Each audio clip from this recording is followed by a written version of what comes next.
ఇక తగ్గేదేలే Indian army మరింత శక్తివంతంగా తయారవుతోంది. గ్రౌండ్ లో ఉండే సైన్యానికి తోడుగా గగనతలంలో ఇకపై అపాచీ హెలికాప్టర్లు చక్కర్లు కొట్టనున్నాయి. అమెరికా నుంచి 3 అపాచీ హెలికాప్టర్లు రాజస్థాన్లోని జోధ్పూర్ బేస్ కు చేరుకున్నాయి. ఈ 3 హెలికాప్టర్లు పూర్తిగా ఇండియన్ ఆర్మీ కంట్రోల్లోనే ఉండనున్నాయి. 2020లో అమెరికాతో $600 మిలియన్ ఒప్పందం కుదుర్చుకున్న 6 హెలికాప్టర్లు మొదటి బ్యాచ్ లో 3 హెలికాప్టర్లు వచ్చేశాయి. ఈ హెలికాప్టర్లు జాయింట్ రిసిప్ట్ ఇన్స్పెక్షన్ తర్వాత అధికారికంగా సైన్యంలో చేరతాయి.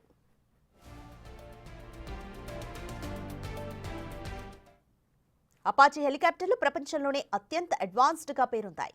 ఇవి long bow radar, hellfire missile, 30mm chain gun, Hydra రాకెట్లతో సహా అధునాతన ఆయుధాలు, టార్గెటింగ్ సిస్టమ్స్ తో అమర్చబడి ఉన్నాయి.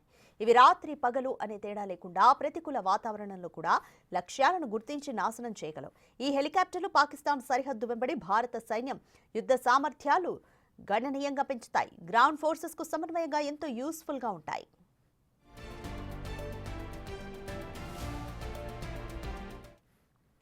ఇక మిగిలిన 3 హెలికాప్టర్లు ఏడాది నవంబర్ నాటికి రానున్నాయి. అయితే సప్లై చైన్ సమస్యల కారణంగా డెలివరీ 15 నెలలు ఆలస్యమైంది. ఇండియన్ ఎయిర్ ఫోర్స్ వద్ద ఇప్పటికే 2015 ఒప్పందం కింద 22 అపాచీ హెలికాప్టర్లు ఉన్నాయి.